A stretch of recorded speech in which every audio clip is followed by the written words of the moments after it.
All right, today we are diving into a really wild idea. It's a theory that suggests the universe itself has a memory, a way of remembering and repeating its own greatest hits. Just think about that for a second. What if every single time an effective pattern or an elegant solution came about, from the way a crystal forms to the way a protein folds, it left behind some kind of invisible blueprint, a blueprint that makes it just a little bit easier for that same success to happen again somewhere else? That's the huge question we're going to tackle. So, to really wrap our heads around this, we need to start with a pretty powerful analogy. We have to think about the universe not just in terms of matter and energy, but also in terms of pure information. And here's the core idea. The theory calls this a morphic field. Now, I love this next part. It's described as a computational cache memory. It's just like your computer or your phone, right? It keeps the stuff you use all the time handy so it can grab it super fast. This theory suggests the universe does the exact same thing. It caches patterns that work, that are successful, making them way more accessible for the future. But here's the kicker. These fields aren't just sitting there like a passive library. They're actively influencing reality. They act like attractors, kind of pulling things towards certain outcomes. You can think of them like well-worn paths in a forest. It's just easier for new events to follow these paths because they're already there. They're proven, efficient routes. Okay, so if the universe does have this memory, how does it actually get written? How does a pattern go from being just a random one-off thing to becoming this reinforced, almost universal habit? Well, it basically breaks down into 4 steps.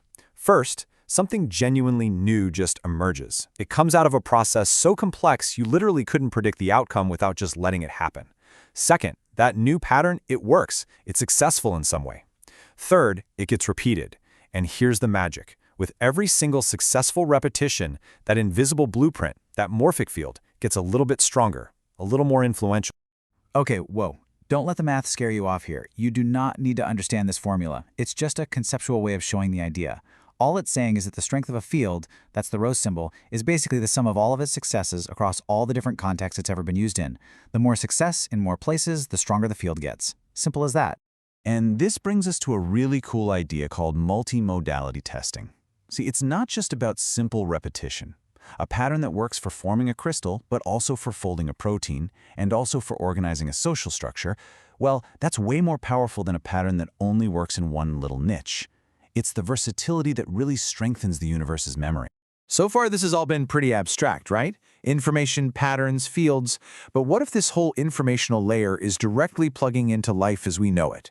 This is where things get really, really interesting. The theory proposes that the body's own electrical grid, these bioelectric networks that scientists like Michael Levin are doing incredible work on, acts as the bridge. It's the physical hardware that can actually read the informational software of the morphic field. So what are we talking about here? I mean, the implications are huge.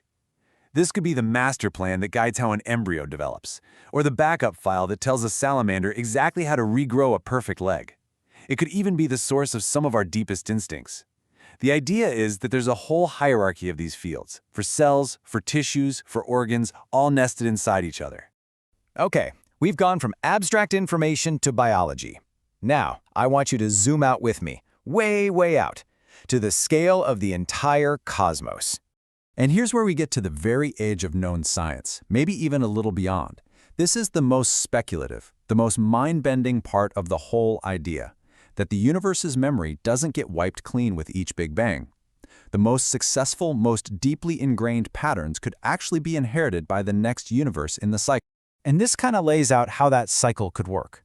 Our universe, let's call it Universe 1, learns things. It strengthens its morphic fields. Then, during some kind of cosmic transition, whatever that might look like, that information gets preserved.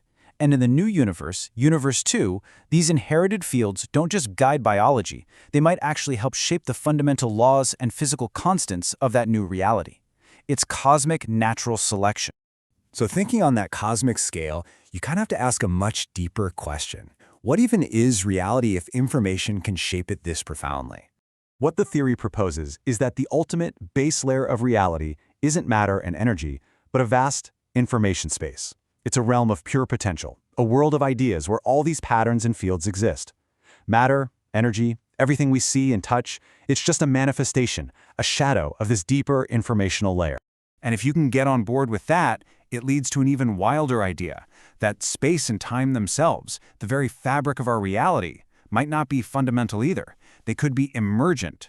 They instantiate, they pop into existence as a result of these morphic fields making their influence felt. And this gives us this really beautiful and powerful way to think about gravity. I mean, if you have this perfect informational blueprint, and then you have our messy physical reality, you need something to make sure they stay in sync. In this theory, that's gravity. It's the universe's auditor. It's the reconciliation engine that makes sure the books are balanced between the plan and the actual building. Okay, wow, we have been on a journey from biology to cosmology to the fundamental nature of reality itself. So now it is absolutely time for a crucial reality check. Where does a theory like this actually stand today? Well, on the one hand, this idea clicks with some other really cutting-edge concepts. It fits nicely with ideas like Wolfram's Rulliad, which also sees the universe as a giant computation, it aligns with the free energy principle, and it offers a really cool why for the importance of those bioelectric fields. But, and you knew there was a but, right?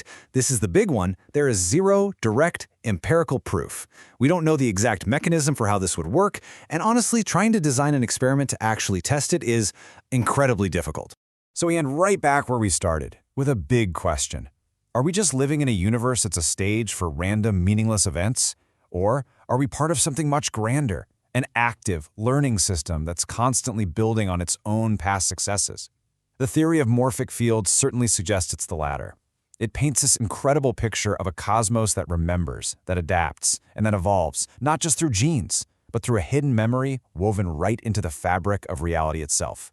What do you think?